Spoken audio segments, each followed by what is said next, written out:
Vas-y mon kiki.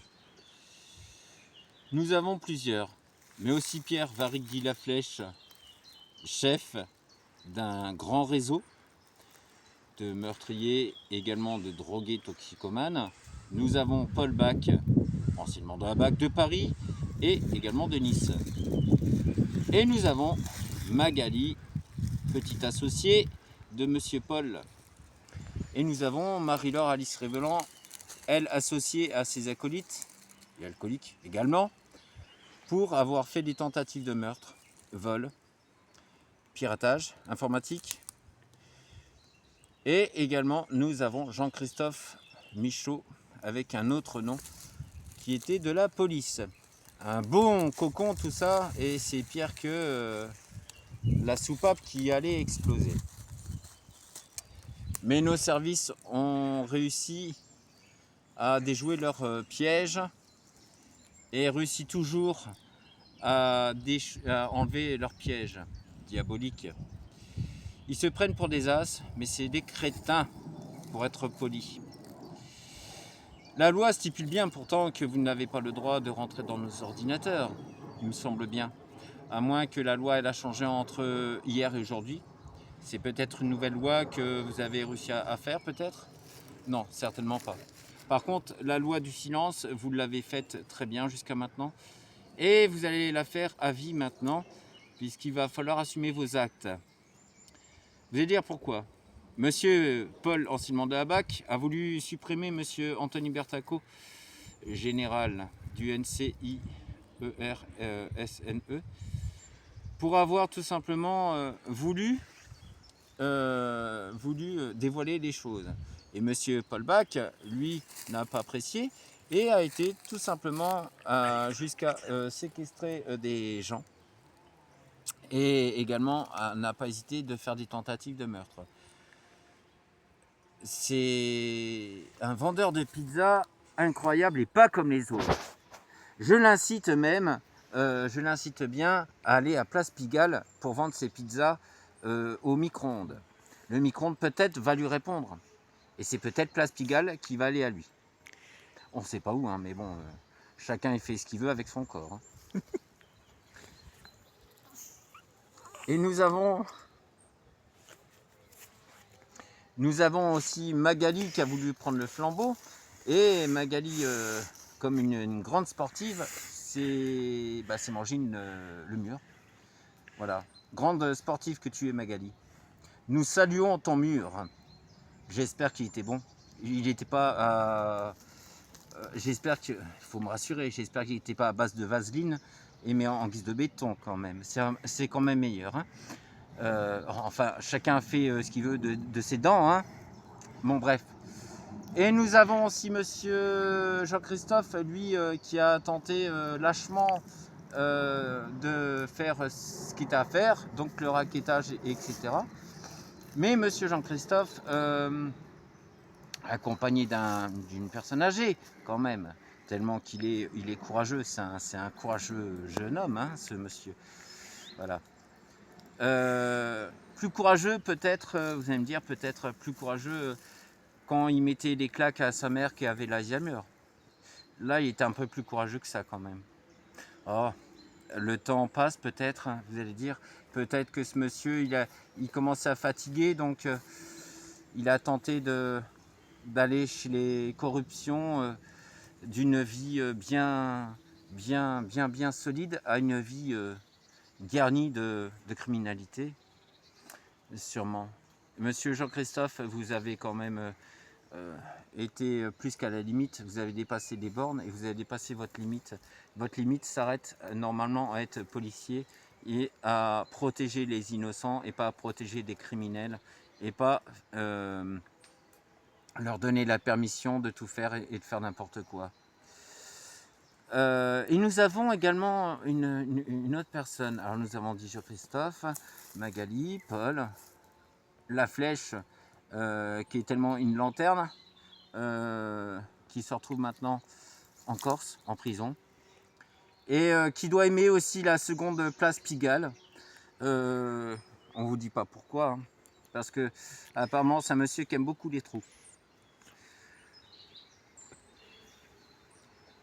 Et nous avons encore une autre chose, nous avons encore une personne seconde morte. On a l'impression que cette affaire, on s'est plus adressée à des morts vivants qu'à des réellement vivants.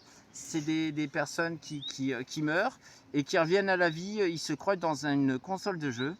Peut-être Call of Duty 3, 6, je ne sais pas, mais je n'ai pas encore la nouvelle version de Call of Duty, des morts vivants. On l'a peut-être maintenant, Marie-Laure, Alice Rivolan, qui est morte et qui est revenue à la vie comme un zombie pour rejoindre des malfrats.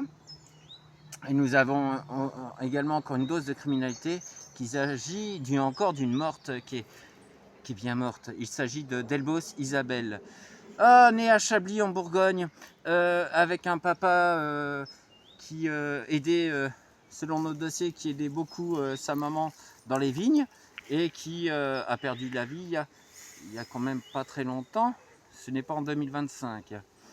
Et nous avons également sa mère qui est décédée également à cette dame Isabelle Delbos, qui également, elle, avait entre guillemets, des contacts avec des personnes également pas fréquentables du tout. Alors maintenant, ce qui est quand même étrange et à la fois entre guillemets bien, c'est que ces personnes-là se croient vraiment tout permis. Nous avons donc Isabelle Delbos avec sa dose de criminalité dans le sang et également une touche personnelle à elle de mettre du poison dans la nourriture pour arriver à assassiner. C'était son ex-mari que nous avons dans le dossier. Également, maintenant, elle conduit une voiture normalement à l'origine qui est avec permis puisque c'était l'ancienne voiture de son père, ce qui est marqué tout à fait dans notre dossier. Mais elle se permet de conduire sans permis. Alors vous allez dire, mais comment que ça se fait? Eh bien, c'est nos services qui va bientôt le demander à Isabelle Delbos. Et elle sera ravie du coup de nous répondre comment que ça se fait, comment elle arrive à faire tout ça. Également, comment que ça se fait qu'elle était dans le métro à Nation, qui venait tout simplement de Paris. Or que normalement, sa lieu de domicile, ce que nous avons dans le dossier, c'était la Bourgogne, Chablis, pour être très précis. Et ensuite, ça a été Auxerre. Alors, entre Auxerre et Paris, ce n'est pas la même destination. C'est un peu bizarre tout ça. Nous avons également le bon registre, donc monsieur Jean-Christophe, qui avait des contacts avec Isabelle Delbos, qui, quand il a croisé, selon ses dires, quand il a croisé en course, il était heureux de la voir et de la saluer. Étrange, étrange. Et maintenant, à Paris, c'est quoi? C'est des morts vivants qui reviennent à la vie. Qui reviennent à la vie, pourquoi? À moins que ce soit pour leur délit et la complicité de monsieur mais aussi Pierre Varigdy Laflèche. Et nous avons aussi une autre personne, malheureusement, et que on ne sait pas, hélas, ce qu'elle devient pour l'instant. Il s'agit de mademoiselle Garnier Marie-Pierre, que son père est à Narbonne, ce que nous avons tous dans nos dossiers, et que son père s'appelle Pierre Garnier. Les intimes l'appellent Pierrot de Narbonne. Alors, ce qui est quand même hallucinant, c'est que ces personnes, les personnes qui ont leur dose de criminalité plus que dans le sang, il s'agit de Paul, Magali, Isabelle Delbos, Marie-Laure Alice Rivolan et Marie-Pierre Garnier, ainsi que Jean-Christophe Michaud. Vous allez me dire, ça fait bizarre, ça fait beaucoup. Oui, et on n'en touche pas à la fin. La fin maintenant, ça sera tout simplement, c'est simple, ça sera tout simplement quand les dossiers seront restitués et que monsieur Pierre dit anciennement la flèche, que maintenant c'est la flèche des briques avec un trou, se rendra compte tout simplement qu'il faut nous rendre les dossiers pour éviter de sombrer totalement. Alors pourquoi? Oui, parce que le meilleur pour la fin, je voulais garder en petite dose de dessert avec un trou, justement. Et oui, Ces personnes-là, ces Gugus, avaient employé également le patron de Taillebourg à Paris pour tout simplement pour tuer les généraux. Enfin, ils ont essayé. Ils ont essayé, sauf que le trou était plus grand. Et Pigalle n'était pas assez profond pour eux, hein, donc il fallait une dose supplémentaire. Même la vaseline n'était pas encore assez profond, hein, pour leur trou. Mais bon, ils font ce qu'ils veulent, hein. C'est leur trou de Taillebourg, quoi. Ah, mais pourquoi vous dites ça? Ah, mais écoutez, ils sont tellement finis qu'ils se baladent avec un flingue dans la rue devant des milliers de gens. Et ils se prennent pour des Rambo. Enfin, des Rambo zombies qui ont eu le trou un peu trop ouvert par... je ne vais pas dire le mot, mais bon, par un ustensile qui a été tout droit et profond, apparemment. Voilà. Donc ça leur a fait mal et ils se baladaient avec un flingue. Et dites-moi, il n'y a pas un problème quelque part? Pourquoi se balader? Pourquoi les menacer tout simplement aussi un ouvrier avec leur flingue? Pourquoi? Pour arriver à obtenir ce qu'ils ont et ce qu'ils veulent. Ce qu'ils ont eu et obtenu comme chose, c'est que tout simplement leur chef, hélas, il est entre deux arbres. Et l'autre, Gugus, c'est pareil. Il reste quoi maintenant? Ah oui, il reste la mort vivante, qui est à la fois morte et à la fois vivante. Il s'agit de Marie-Laure Alice Révélant, qui est plus de ce monde, mais qui est à la fois de ce monde. Mais je vous rassure, non, c'est vrai, elle n'est pas de ce monde, c'est son double, et qui est de ce monde avec un verre à la main et de la drogue dans l'autre main. Vous voyez un petit peu le détail chez eux? Voilà, ça, il s'agit de Marie-Laure Alice Révélant entre l'alcool et la drogue. Bon, évidemment, quelques passagers pour le trou qui n'est pas assez grand, donc il lui faut un camion et un smirmort qui est plus un éléphant dans le même trou. Voilà, tellement que pour elle, ça va pas être encore assez profond. Le mieux quand même, c'est qu'elle essaie de la vaseline de drogue, hein. Ça sera mieux pour son trou, hein, mais bon. Hélas. Donc il y a tout ça. Et le problème là-dedans, c'est que les acolytes de Taillebourg, maintenant qu'ils ont bien parlé tous, qu'ils ont tous balancé Marie-Laure Alice Révélant, voilà un petit message pour elle, et qu'ils ont également balancé donc Marie-Laure Alice Révélant, qu'ils ont balancé Paul et la clique. Chère mademoiselle Marie-Laure Alice Révélant, votre trou il va pas être assez grand, même pas à la hauteur de l'arbre. C'est-à-dire que le cimère-mort qui est l'arbre n'ira pas assez profond dedans. Alors le problème c'est qu'il vous faudra une maison pour aller dans le trou. Voilà. Mais le problème c'est que se dire que vous serez à nouveau morte. C'est un peu gênant quand même parce que d'une morte vivante qui repasse être morte, non vous inquiétez pas. Nos services sont tout à fait adaptés au genre de situation.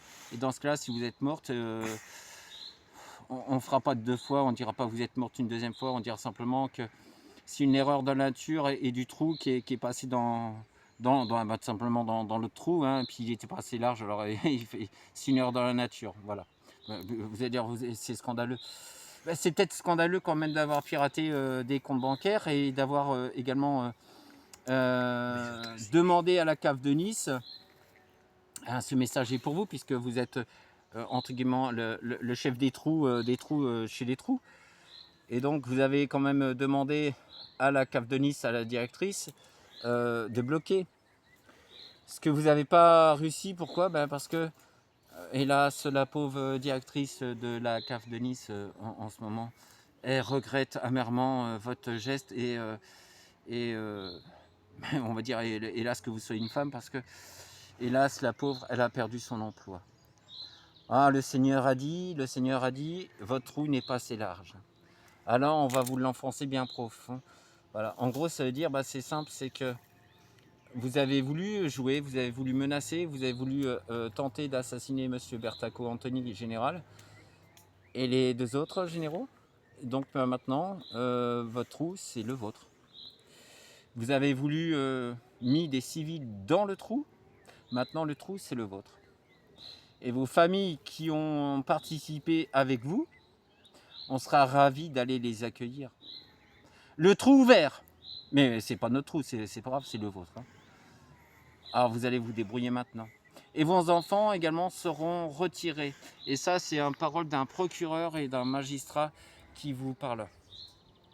Alors c'est simple, je serai très sévère avec vous particulièrement et avec monsieur Jean-Christophe Michaud, ainsi que Marie-Pierre Garnier également, et avec les autres. Je serai vraiment très en colère après vous, et je me ferai un plaisir de vous condamner, mais à perpète. Tout simplement pour vous voir que le trou soit bien profond, bien ouvert. J'espère que j'étais bien assez clair maintenant.